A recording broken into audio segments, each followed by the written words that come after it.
markuu Snapchat uu la wareego inuu ka tirtiri doono gebi ahaanba filtarada ay dumarku isticmaalaan. haddaba adigu ma ka mid ahayd dadka isticmaala Snapchat?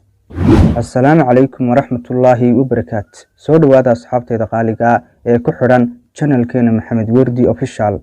waxaan kaa codsanayaa intaanan muuqaalka bilaabin inaad muuqaalka like saarto siduu dad badan u gaadho annagana dhiirigelin nooga noqoto. asxaabtaadana u sii share garee saan u helno saaxiibo wanaagsan sida adigoo kale. haddii aad ku cusub tahay page-keena Facebook ee Maxamed Wardi Official, nagu soo biir oo follow saar saad ula socoto muuqaalada xiisaha leh ee aan mar walba soo dhigo. aad baad u mahadsantihiin asxaabteeda qaaliga. maalqabeenka adduunka ee u dhashay dalka Mareykanka ee Elon Musk ayaa xaqiijiyay in gebi ahaanba uu la wareegi doono Snapchat. markuu Snapchat uu la wareego inuu ka tirtiri doono gebi ahaanba filtarada ay dumarku isticmaalaan. haddaba sida tan ayuu ku soo qoray Twitterkiisa.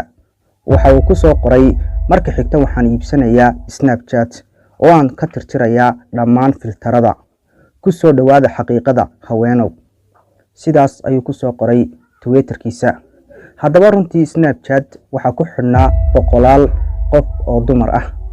haddaba Snapchat waxa uu ahaa goob ay gabdho badan ku jiraan oo ay sawiraan iskaga qaadi jireen. haddaba sawiraanta Snapchat la iskaga qaado waxay ahaayeen sawiraan qurux badan, waxaana qurux ka dhigi jiray filtarada ku jira Snapchat. balse maalqabeenkan u dhashay dalka Mareykanka ee Elon Musk waxa uu sheegay inuu gebi ahaanba uu ka tirtiri doono filtarada ku jira Snapchat oo uu isagu la wareegi doono oo uu iibsan doono. haddaba adigu ma ka mid ahayd dadka isticmaala Snapchat? haddaba Snapchat waa loo soo jeestay oo gebi ahaanba filtarada waa laga saari doonaa. dib ma u isticmaali doontaa? ma kula tahay inay gabdhuhu dib u isticmaali doonaan?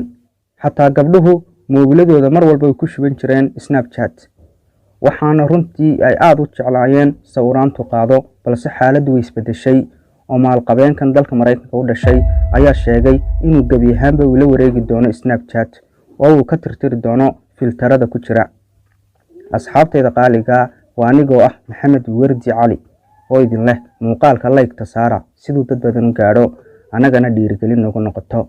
asxaabtiinana u sii share gareeya insha Allah. aad baad u mahadsantihiin dhammaantiin. waa inoo muuqaalka xiga.